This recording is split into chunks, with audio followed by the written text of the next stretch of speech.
삶에 보면 야곱은 이제 사기꾼으로 이렇게 살아왔죠. 저기 강진영이 마스크일까요? 마스크. 그래서 이 사기꾼으로 살았고 남을 속이는 자로 살았는데 이 야곱이 언제 변화가 됐냐?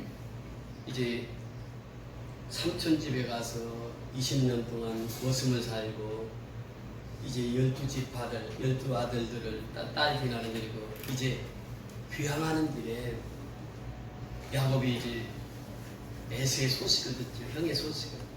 형이 이제 동생을 죽이러 온다고 하는 이 소식을 듣고 야곱이 매우 두려워합니다. 형의 성격을 알게 됩니다. 어렸을 때부터 형은 된 사람이었고 사냥도 잘했고 그랬던 그 형이 그 400인을 데리고 야곱을 죽이러 온다고 동생을 죽이러 간다는 소식을 듣고 야곱이 그때까지도 꾀를 내서 자기가 살 길을 찾습니다. 어떻게 하면 형의 마음을 누그러뜨릴 수 있을까? 그러면서 그때부터 이제 다 나누기를 원합니다. 그래서 자기가 소유했던 것을 다 보냅니다. 형한테 보내고 짐승도 또 종들도 자녀들도 다 보내고 홀로 남았습니다. 홀로 남아서 하나님 앞에 간절히 기도할 때 하나님의 사자와 밤새 씨름해서 하나님의 사자와 씨름해서 승리를 하게 됩니다. 그때 하나님께서 주신 말씀이 있어요. 야, 내 이름이 뭐냐? 야곱인데 이제부터는 이스라엘로 하라. 그래서 이름을 바꿔줍니다. 그리고 이제 그 하나님을 만나고 나서부터 야곱은 나눠주는 삶을 살기 시작합니다. 사람은 그렇습니다.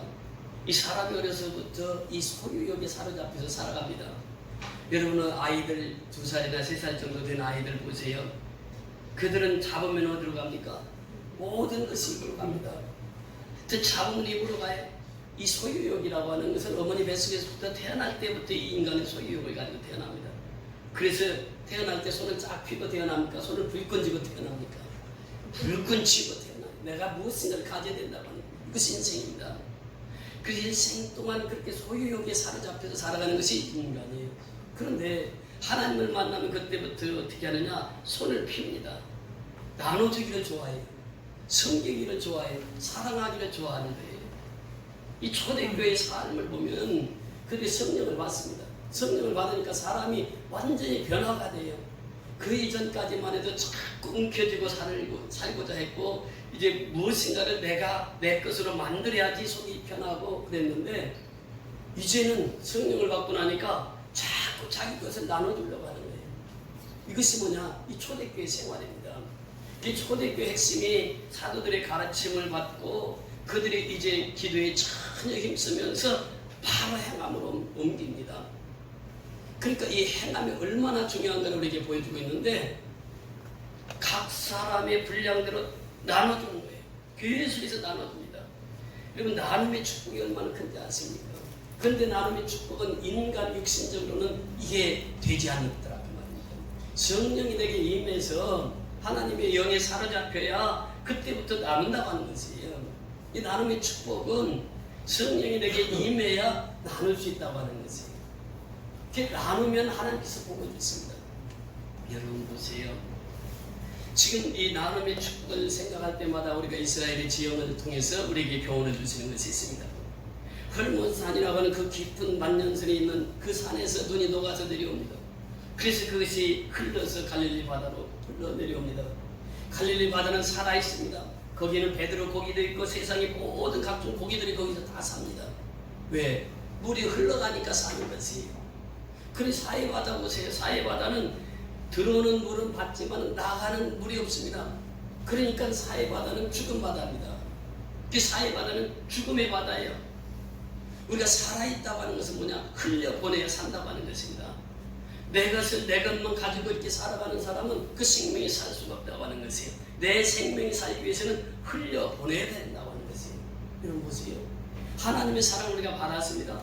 그 사랑을 흘려보내야 삽니다. 하나님께서 생명을 우리에게 주셨습니다. 그 생명을 흘려보내야 삽니다. 지금 밖에 비가 오고 있습니다. 비가 오면 산에서부터 비가 떨어지면 산에서부터 그 물이 흐르기 시작합니다. 그런데 그 빗물은 멈추지 않습니다.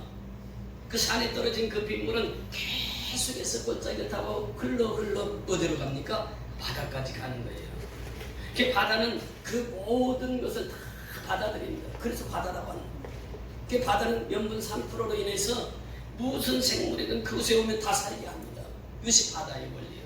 자, 흐르는 물은 살아있는 물입니다. 고인 물은 죽은 물이라고 하는 것이 사랑도 그렇습니다. 섬김도 그렇습니다. 나눔도 역시 마찬가지예요. 나눌 때에 우리는 계속해서 나눌 수 있다라고 하는 것입니다. 지난 어젠가 미얀마에서 페이스북에 왔는데 쌀을 사가지고 교회마다 나눠가지고 쌀을 이렇게 이 쟁여놓고 사진을 찍어서 보냈어요. 이제 이번 주부터 계속 이제 그 소식을 전할 것인데 우리가 지난주에 쌀 헌금 보낸 것 그 다 사가지고 지금 코로나 때문에 어려움 있고 힘든데 그 쌀을 다 사가지고 이제 오늘부터 이제 돌립니다. 교회 이제 교회에 다 지금 배분이 됐어요. 네 교회가 다 그 쌀을 지금 따로 목사님 가서 교회 가서 다 쌀을 사서 교회마다 다 주어서 이제 오늘부터 예배드리고 나면 그 쌀을 나누게 됩니다. 여러분 보세요. 지금 코로나19로 교회마다 다 어렵습니다. 지금 우리 같이 개척교회 같은 경우는 거의 다 이제 문을 닫는 교회들이 9월달부터는 아주 심하게 많아진다고 하는 것이. 그런데 우리는 그 상황 속에서도 이렇게 계속해서 나누니까 계속해서 오는 거죠.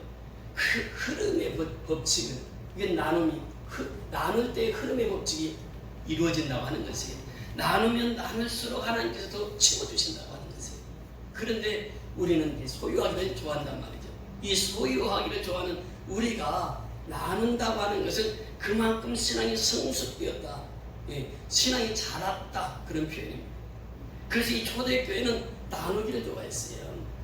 각 사람의 분량대로 다 나눠줍니다. 이 나눔의 법칙을 통해서 우리에게 말씀하신 거예요. 성경에 보면 우리에게 말씀하십니다. 구제를 좋아하는 자는 풍족하여질 것이요 남을 윤택하게 하는 자는 윤택하여지리라 말씀하신다. 그러면서 가난한 자를 불쌍히 여기는 것은 여호와께 꾸이는 것이니 그 선을 갚아 주시리라 말씀하신다. 주가 그리하면 너에게 줄 것이니 곧 후이되어 누르고 흔들어 넘치도록 하여 너에게 안겨주리라. 너희의 헤아리는 그 헤아림으로 너희도 헤아림을 도로 받을 것이니라. 누가복음 6장 38절에 이렇게 말씀하십니다. 주면은 하나님께서 풍족하게 채워주신다고 하는 말씀입니다. 그래서 우리는 흘려보내야 됩니다.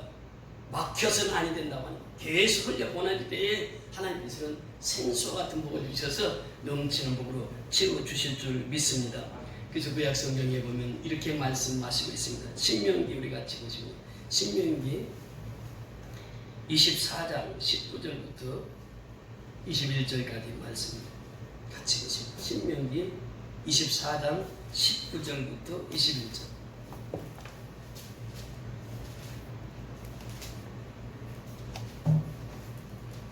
(299면) 구약성경 다 같이 합독하십니다. 19절부터 21절까지 시작. 내가 밭에서 곡식을 멜 때에 그 한 묻을 밭에 잊어버렸거든. 다시 가서 가져오지 말고 나그네와 고아와 과부를 위하여 남겨두라. 그리하면 내 하나님 여호와께서 내 손으로 하는 모든 일에 복을 내리시리라. 내가 내 감람나무를 떤 후에 그 가지를 다시 살피지 말고 그 남은 것은 객과 고아와 과부를 위하여 남겨두며 내가 내 포도원의 포도를 딴 후에 그 남은 것을 다시 따지 말고 객과 고아와 과부를 위하여 남겨두라. 아멘. 내가 밭에서 곡식을 벨 때 그 한 묻을 밭에서 잊어버렸거든. 다시 가서 가져오지 말고 나그네와 고아와 과부를 위하여 남겨두라. 이것이 하나님의 법칙입니다. 그렇게 하면 하나님께서 말씀하세요. 그리하면 내 하나님 여호와께서 내 손으로 하는 모든 일에 무엇을 주시겠다고? 복을 주시겠다고 하는 것입니다. 나눌 때에 복을 주시겠다고 하나님이 약속해 주셨어요. 그러면서 또 20절에도 보면 내 감람나무를 떤 후에 그 가지에 다시 살피지 말고 그 남은 것은 누구를 위하여? 객과 고아와 과부를 위해서 남겨놔라. 포도 수확 때도 마찬가지입니다. 객과 고아와 과부를 위해서 남겨두라. 지금 우리가 어렸을 때 자랄 때 부모로부터 그런 교육을 받고 자랐습니다. 우리가 감나무에 감을 땁니다. 감을 따면은 까치밥이라고 해서 남겨두라고 그래. 그것이 어디서 나왔습니까? 성경의 원리였습니다. 참 어려서 보면 우리가 나눔을 참 잘했습니다. 이 비 올 때는 이제 부침개 붙여서 이렇게 먹잖아요. 그러면 부침개 붙여서 자기 식구만 먹지 않아요. 이웃 사촌들 부르고 동네 사람들 불러서 우리 부침개 했으니까 우리 집 와서 부침개 드시라고 그 막걸리 하나 받아가지고 동네 사람들 다 같이 나눕니다. 이것이 일상적으로 우리는 어렸을 때 그렇게 살아왔습니다. 근데 지금은 어떻습니까? 그 어렸을 때는 그 이사를만 해도 이삿떡을 다 나눕니다. 그것이 바로 성경의 원리였어요.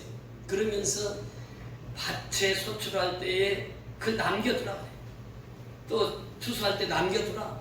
그런데 이 남겨둠의 복을 통해서 누가 복을 받았느냐? 이 보아스라고 하는 사람이 있습니다. 성경에 보면 루치 이제 그 밭에서 이삭을 죽게 되는데 보아스가 얘기합니다. 벼 벼다가 듬성듬성 떨어져 놓고 가라. 누가 죽게? 루치 죽을 수 있도록 그 이삭 죽는 사람들을 배려했습니다. 그때 나오미가 얘기를 하잖아요. 보아스 품에 들어가게 해서 이제 그 루치 보아스의 아내가 됩니다. 그러면 성경은 우리에게 이렇게 말씀하십니다. 마태복음에 보면은 그 말씀을 주시는데 살모는 아합에게서 보아스를 낳고 보아스는 르덱에서 오벳을 낳고 오벳은 이새를 낳고 이새는 다윗 왕을 낳으니라. 우리아의 아내에서 솔로몬을 낳고 마태복음 1장 5절 6절의 말씀입니다. 이 보아스는 르덱에서 누구를 낳았다고요? 오벳을 낳고 오벳은 이새를 낳고 이새는 누구예요? 다윗의 아버지입니다. 그래서 이새는 다윗을 낳았다 이렇게 표현합니다. 다윗의 후손으로 누가 옵니까? 예수가 오는 것이에요. 그래서 이삭을 죽다가 루츠는 그 밭에서 신랑을 만나게 되고 그 후손을 통해서 예수 그리스도가 탄생하게 되는 것이죠. 그래서 우리가 이 본문의 말씀을 통해서 우리에게 주시고자 하는 교훈의 메시지가 무엇이냐? 자, 본문 다시 가서 보십니다.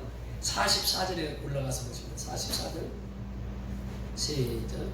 믿는 사람이 다 함께해서 모든 물건을 서로 통용하고, 자, 믿는 사람이 이렇게 표현합니다. 다 함께 있어. 여기 보면은 모든 물건을 그렇게 함께 있어서 모든 물건을 이렇게 표현하고 있는데, 모든 물건이라고 하는 것이 all things 이렇게 표현하는데 헬라 원문에 보면 하판타라고 하는 말입니다. 이 말은 물질과 비물질을 다 포함하는 것입니다. 다시 말하면 모든 물건이라고 했을 때는 영, 혼, 육까지를 말하고 있습니다. 지금 육에 대한 나눔에 대해서 말씀하시고 있는데 이것이 이제 모든 물건이라고 했을 때에 비물질까지 다 포함이 되는 것이, 그래서 육신적인 나눔과 정신적인 나눔과 영적인 나눔을 우리에게 말씀해 주고 있습니다. 그러니까 나누는 사람은 어떤 사람이냐? 예수를 사랑하는 사람이 나눌 수 있다고 하는 것이에요. 그것이 하나님께서 이 성경에 보면 핵심의 원리가 사랑입니다. 그래서 하나님께서 우리에게 말씀하신 바는 하나님이 태초에 하나님 세상을 이처럼 사랑하사 누구를 주셨으니 독생자를 주셨으니 이는 저를 믿는 자마다 멸망치 않고 영생을 얻게 하려 했습니다. 즉 하나님의 사랑은 예수님이 땅에 보내시는 것이었어요. 그리고 예수님이 십자가에 죽기까지 하나님 우리를 사랑해 주셨어요. 그리고 예수님이 죽으셔서 부활하실 때까지 하나님 우리를 사랑하시고, 그리고 부활하셔서 승천하시고 재림할 때까지 하나님께서는 계속 우리에게 그 사랑을 가르쳐 주셨습니다. 그 사랑을 받은 사람만이 사랑을 베풀 수가 있는 것입니다. 그래서 이 사랑은 흐름이에요. 하나님의 사랑을 받고 어려서부터 부모의 사랑을 받은 자녀들은 그 곧게 자랍니다. 하나님의 사랑을 받은 사람은 하나님의 사랑을 나누며 살아갑니다. 그 흐름이란 말이죠. 그러니까 하나님께서는 지금 이 사랑을 우리에게 말씀하실 때 사랑의 본질이 뭐냐? 그 본질은 섬김이라고 하는 것이에요. 그래서 마가복음 10장 45절에 보면 내가 온 것은 섬김을 받으려 함이 아니라 도리어 섬기려 하고 많은 사람들의 대성물이 되기 위해서 이 땅에 오셨다. 예수님 오신 목적은 이 땅에 섬기러 오셨다. 그 십자가에 죽으시러 오셨다. 이것이 예수님 오신 목적입니다. 그 십자가의 피 흘리심과 부활하심은 곧 우리를 섬김으로 인도하는 것입니다. 예수님께서 이 땅에 우리를 섬기기 위해서 이 땅에 오셨고 우리를 섬기시되 십자가에 죽기까지 우리를 섬겼단 말이죠. 피 한 방울, 물 한 방울 남김없이 십자가에 다 흘려보내셨어요. 그분이 예수님입니다. 그분은 우리에게 말씀하시는 것이죠. 요한복음 13장에 보면 예수님께서 세대의 제자 세수대에 물을 떠서 제자들의 발에 다 씻깁니다. 이것이 바로 예수님이 고비원 설교에서 첫 부분이에요. 그러니까 내일이면 십자가에 못 박히시는데 그 전날 예수님이 그 제자들의 발을 씻기십니다. 그러면서 내가 선생이 되어 너희들의 발을 씻겼으니 너희도 그리 할 것이다. 이것이 바로 예수님의 섬김의 모습입니다. 예수님은 끝까지 제자들을 섬겼습니다. 그 섬김이 해같이 빛났다고 하는 것이. 그러면서 섬김 후에 예수님 주신 말씀이 무엇입니까? 요한복음 13장 34절 35절에 보면은 새 계명을 너희에게 주노니 너희는 마음을 다하고 성품을 다하고 뜻을 다하여 주 너희 하나님을 사랑하라. 그리고 내 이웃을 내 몸과 같이 하라. 이것이 예수님의 사랑의 명령입니다. 그 사랑의 명령을 받은 우리는 섬길 때에 그 사랑을 우리는 깨닫고 섬길 때에 그 사랑을 실천하게 되는 것입니다. 예수님께서 말씀하시길 나의 계명을 가지고 지키는 자라야 나를 사랑하는 자니 나를 사랑하는 자는 내 아버지께 사랑을 받을 것이요 나도 그를 사랑하여 그에게 나를 나타내리라. 즉 말씀을 사랑하는 그 사람을 통해서 예수님이 나타내 보여주시겠다고 말씀하십니다. 그래서 우리는 하나님의 사랑을 받아서 하나님의 사랑을 나누는 사람이요 하나님의 말씀을 받아서 하나님의 말씀을 나누는 사람이 되어야 된다고 하는 것입니다. 여러분의 에스겔서 47장에 보면 어떤 말씀이 나옵니까? 성전에서 물이 흐르게 됩니다. 그런데 그 물이 흐르는 곳마다 다 사는 역사가 일어나요. 일천천에 가서 발목에 재본, 또 일천천에 가서 물을 재니까 무릎에 차고, 또 일천천 가서 재니까 허리에 차고, 그리고 이제 나중에는 강물에 대해서 흘러가는데 그 성전에서 나는 물이 흐르는 곳마다 다 사는 역사가 일어납니다. 여러분 말씀은 흘러가야 돼요. 오늘 말씀을 받았습니다. 받았으면 이 말씀을 이제 가족과 나누고 내 아는 친척과 나누고 그래서 이 말씀을 흘러가야 산다라고 하는 것이에요. 말씀을 흘러가면서 다 살리는 역사를 이루십니다.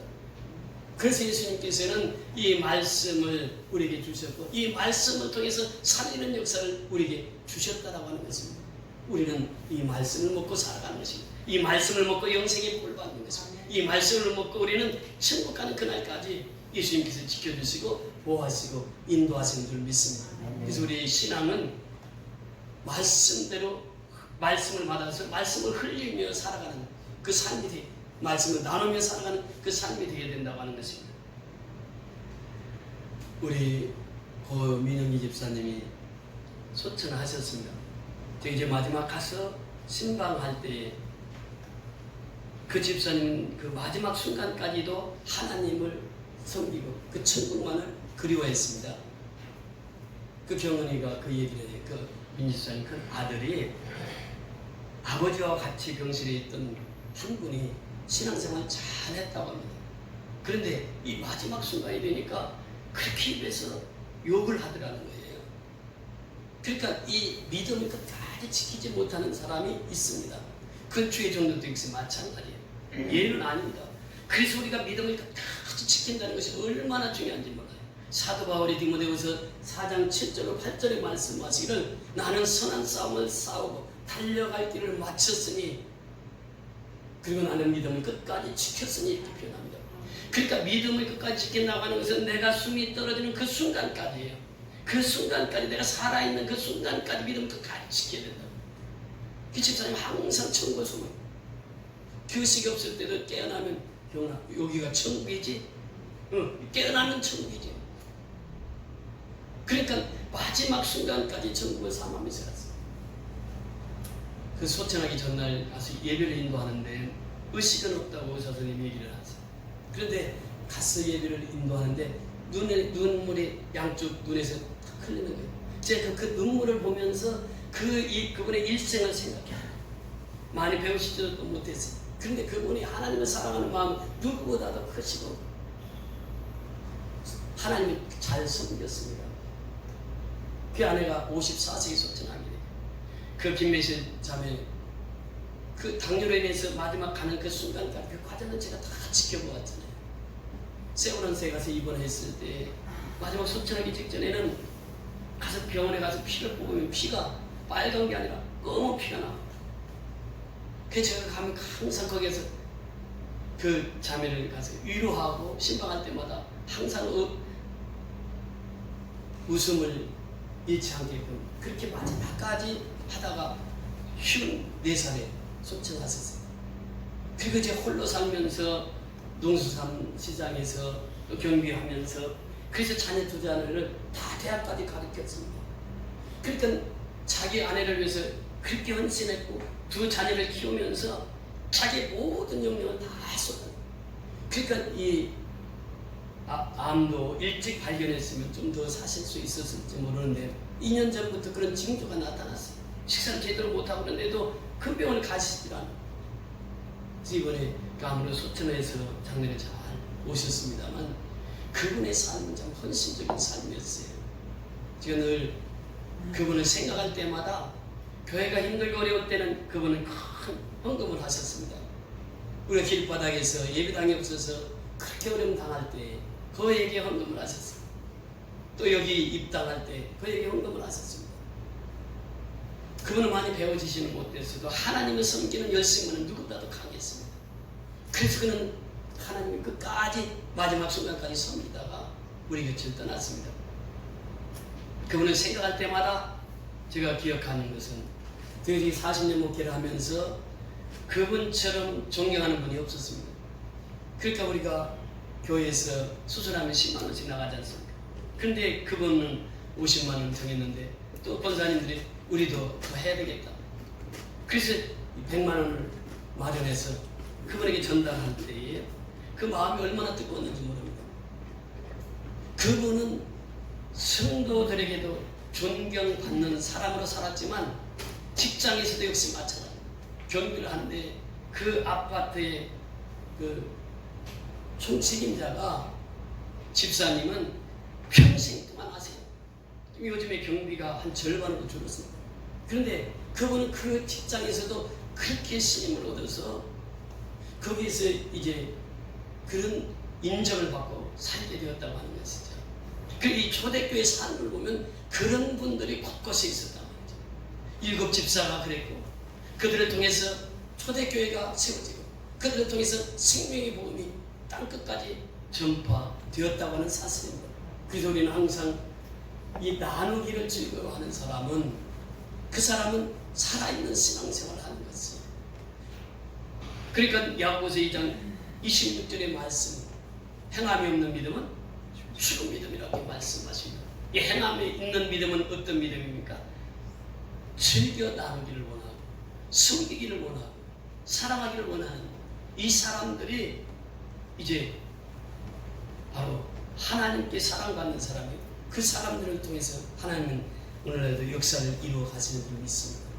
그러니까 누가복음 10장에 보면은 선한 사마리아인의 비유가 나옵니다. 선한 사마리아인이 율법사가 예수님에게 묻습니다. 내 이웃이 누굽니까? 이런 질문을 합니다. 그때 예수님께서 설명을 하시는 거죠. 한 사람이 예루살렘에서 여리고로 가다가 27km 되는 길입니다. 근데 예루살렘에서 여리고로 내려가는 길은 아주 험한 길입니다. 그래서 강도들이 자꾸 출몰하고 사람을 죽이고 하는 것이 그 길이었어요. 험한 길에 가다가 한 사람이 강도를 만나게 되죠. 강도를 만나서 피를 흘리고 쓰러져 있는데 레인이 지나갑니다. 또 제사장이 지나갑니다. 그런데 그들은 지나갈 때 피하여 가고 이렇게 표현합니다. 레인과 제사장 다 피해서 갔어요. 얘기합니다. 부비가 더 들면 제가 갚겠습니다. 그런 얘기를 해요. 그러면서 그 앞에 무슨 얘기를 하냐면 율법사에게 예수님께서 물어봐요. 하나님 어떻게 사랑하는 것이냐. 그러니까 율법사는 율법을 잘합니다. 마음을 다하고 뜻을 다하고 성품을 다 협조하여 하나님을 사랑하는 것입니다. 그런 고백을 하죠. 그래서 우리가 신앙은 마음을 다하고 뜻을 다하고 힘을 다해서 하나님을 사랑함과 동시에 이웃을 내 몸같이 섬게 된다고 하는 것이에요. 선한 사마리아인의 비유를 통해서 예수님께서 누가 그 강도 만난 자의 이웃이냐라고 질문했을 때 그런 즉시가 대답합니다. 선한 사마리아인이죠. 그렇습니다. 선한 사마리아인이 우리의 이웃이 된다고 하는 것이죠. 그래서 우리는 그 선한 사마리아인처럼 이웃을 섬기고 그렇게 살아가는 것이 우리의 참된 삶이라고 하는 것입니다. 그래서 우리는 오늘 본문의 말씀처럼 우리 한 사람 한 사람에게 그 말씀을 주시고 있습니다. 각 사람의 필요를 따라 나눠주면, 여기서 이 나눠준다고 하는 이 말씀을 통해서 우리가 같이 은혜를 살펴보았는데, 이 나눔이라고 하는 것은 사랑 없이는 나눌 수 없는, 섬김 없이는 참된 나눔을 이룰 수가 없다고 하는 것입니다. 우리 성교연합교회가 참 작지만은 하나님께서 이렇게 크게 역사하시는 것은 우리는 끊임없이 나눔의 삶을 통해서, 또 미얀마의 그 지교회를 섬기는 삶을 통해서 하나님께서 우리 교회를 통해 역사하시는 것을 우리는 경험하게 되는 것입니다. 우리는 끝없이 나눔의 삶을 통해서 하나님 앞에 영광 누리며 살아가는 저와 여러분이 다 될 수 있기를 주의 이름으로 축원을 드립니다. 네. 같이 기도하십니다. 살아계신 아버지,